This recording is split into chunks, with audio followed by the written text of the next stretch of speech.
Hello and welcome to the Grapevine. I know I've been gone for a minute, so let me catch you up to what I've been up to. For starters, this is the first episode of a series I'm calling Great Bits. I want it to consist of bite-sized information with a little less structure to it. And, if you're the person grading my assignment, look in the description for the timestamp called submission. And to everyone else, I can explain what I've been up to. Here's some context. If you didn't catch from the intro, I'm a college student. What am I studying? Mechanical engineering and exercise physiology. I'm in the last year of my bachelor's program, and currently, I'm working on a capstone project. What's a capstone project? A capstone project is the end of an academic experience, in my case, mechanical engineering. It usually offers students a chance to apply and demonstrate their knowledge and skills gathered during their education. So what's my project? To put it simply, or reductively, it's a puzzle. Holistically, it's a puzzle for a deaf-friendly escape room. Why? Let me explain. The way capstone projects work for engineers at my university is like this. After getting put through the ringer of college, the students get the choice of working on some generic mechanical, industrial, or manufacturing engineering project, if they fall into one of those 3 degree programs. Or, they can look at the 3 alternative engineering courses, which include working on a Society of Automotive Engineers project, which include Global Formula Racing, GFR, or Baja Racing. There's aerospace and rocketry, so drones, engines, rockets, and planes. And then there's the multidisciplinary projects, which are open to all of the engineering majors and computer science majors. This is the option I chose as I'm not too interested in rockets or cars, and the chance of having a more diverse project team sounds a lot more effective than engineers of the same background. Earlier this year, I was provided with a list of 12 different projects from which I would end up working on one of them. These projects varied in ownership. There were college professors, grad students, college clubs, private companies, and even my state's Department of Transportation. The escape room I'm working on is owned by a private nonprofit company, and the project team I'm in works directly with its founder. And I'll tell you right now, when I got word that this was the project I would be working on, I was excited.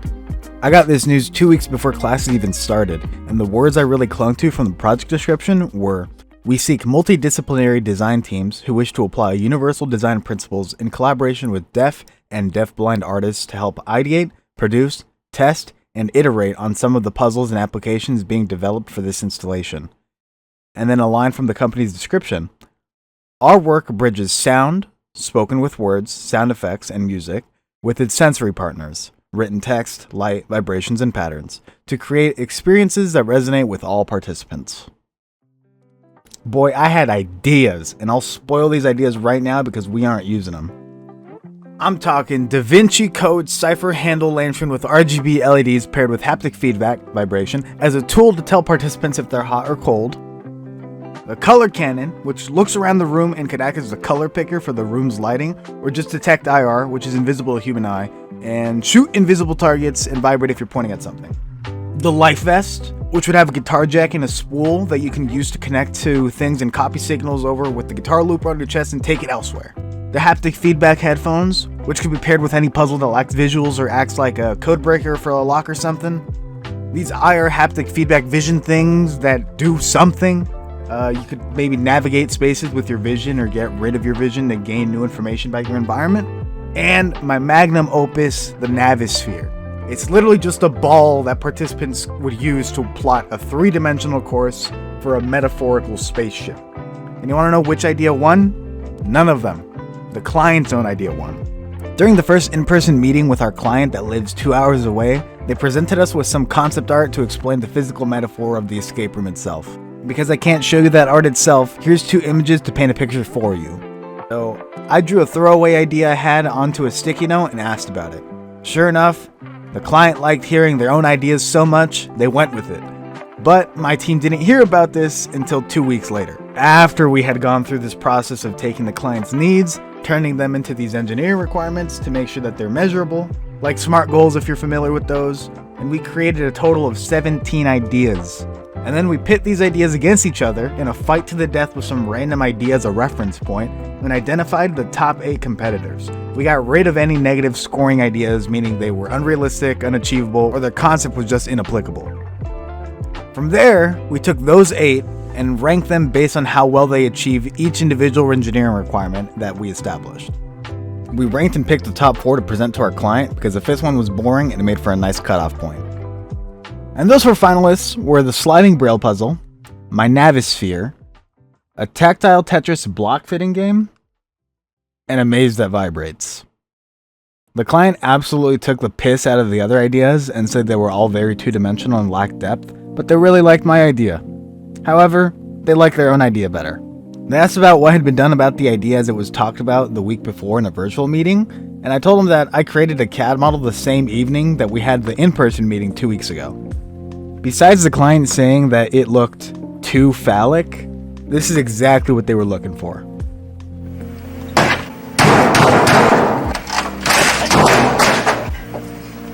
My own speed and skill at CAD modeling came back to bite my team in the ass!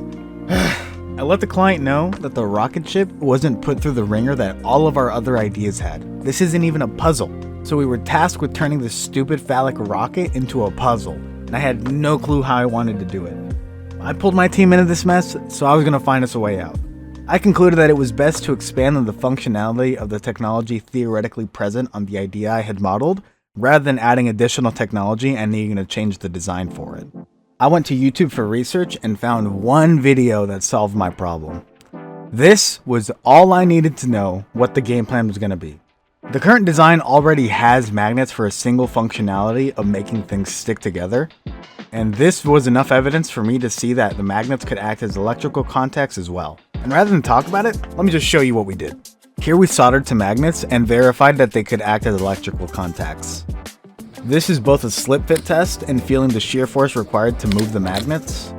Here we test the simple code that will be running in the microcontroller.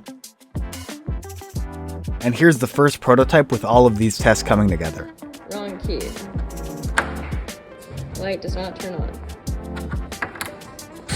Correct key. Light turns on. All of these were recorded about a month ago when we were doing a lot of the interesting proof of concept stuff, but that's mostly it for the technology that will be in our project. So if that didn't scratch your DIY project itch, then maybe this next one will. As I mentioned earlier that I was doing this for a homework assignment, you will now be witnessing that said assignment. Hello everyone and welcome to my Introduction to Instrumentation and Measurement Systems course portfolio.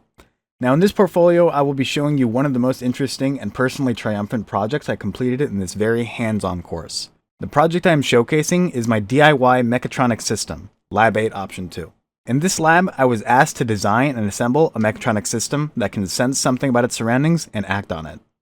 So I came up with the idea that by using a photoresistor and a stepper motor, I could scan the light levels coming from around the room and then point towards the brightest direction. After some compromising and troubleshooting, I settled on the system not scanning a full 360 degrees and instead scanning only 180 degrees, because I don't want to worry about the cables getting twisted and pulled out. Though I finally got it working, I couldn't visually process all of the information present in the Arduino serial monitor fast enough, so I decided to add a passive buzzer to it so I could actively get information from it while looking at it. Though it was functionally done, I wasn't satisfied yet. So as with any piece of technology, I asked myself, can it play Doom? And let me tell you.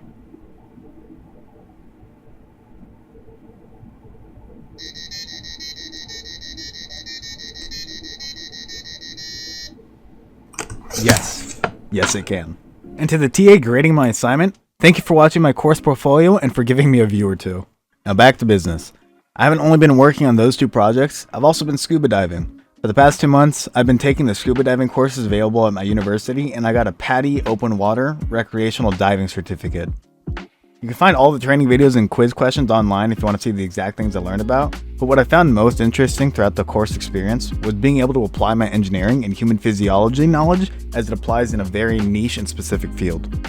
Like thinking about the physics of buoyancy as it applies to scuba diving, heat transfer differences between all of the suits available, and thinking about the physics and chemistry behind possible injuries that could be sustained during scuba diving. I like scuba diving so much that I'll absolutely be doing the other courses available at my school.